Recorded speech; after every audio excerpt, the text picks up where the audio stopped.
की हा शिंदे दुसरा खरात आहे. याचे जर साळे कधी काढले, याच्या शाळेवर जेवढ्या पोरी राहतात यानं किती पोरी बर्बाद केल्या. या आरोपामुळे तिथल्या माजी विद्यार्थिनी असतील किंवा आता शिकत असलेल्या विद्यार्थिनी असतील यांच्या आयुष्यावर खूप मोठं संकट या आरोपामुळे येणार आहे. मागणी केली पाहिजे आणि नुसतं टीव्हीवरती चॅनलवर बोलून चालत नाही.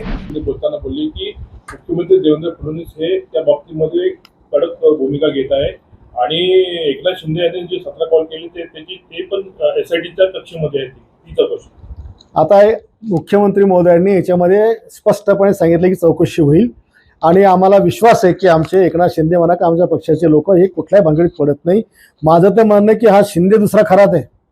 याचे जर साळे कधी काढले, याच्या शाळेवर जेवढ्या पोरी राहतात यानं किती पोरी बर्बाद केल्या, किती पोरीची इज्जत लुटली आश्रमशाळेतल्या पोरींची. अरे त्या पोराच्या लोकांना त्याच्या तोंडाचे घास हिसकतो. लहान लहान लेकरं मोर्चे काढतात, त्याला अन्न भेटत नाही म्हणून.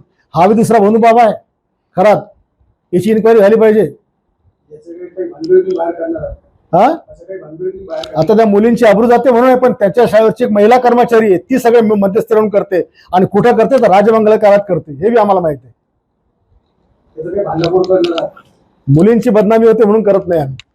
आपल्या जिल्ह्यामध्ये 2 दिवस झाले विद्यमान आमदार संजयजी गायकवाड तसेच भाजपाचे जिल्हाध्यक्ष विजयराज शिंदे यांच्या पत्रकार परिषद मी आवर्जून बघितल्या. त्या पत्रकार परिषदेमध्ये आरोप प्रत्यारोप केलेले आहे, परंतु संजय गायकवाड यांनी येडगाव येथील आदिवासी आश्रमशाळेतील मुली ह्या विजयराज शिंदे यांच्या लैंगिक शोषणाच्या बळी पडलेल्या आहेत असा खूप मोठा खळबळजनक आरोप केलेला आहे. या आरोपामुळे तिथल्या माजी विद्यार्थिनी असतील किंवा आता शिकत असलेल्या विद्यार्थिनी असतील यांच्या आयुष्यावर खूप मोठं संकट या आरोपामुळे येणार आहे.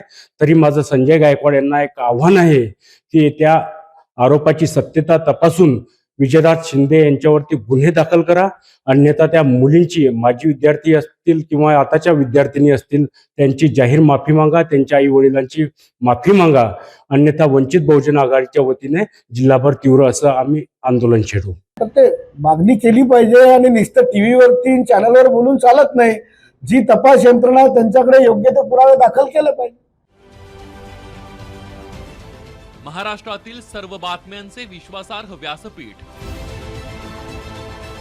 सकाळच्या सर्व सोशल मीडिया प्लॅटफॉर्मला लाईक, फॉलो आणि सबस्क्राईब करा. तसंच सर्व नोटिफिकेशनसाठी बेल आयकॉन प्रेस करायला विसरू नका.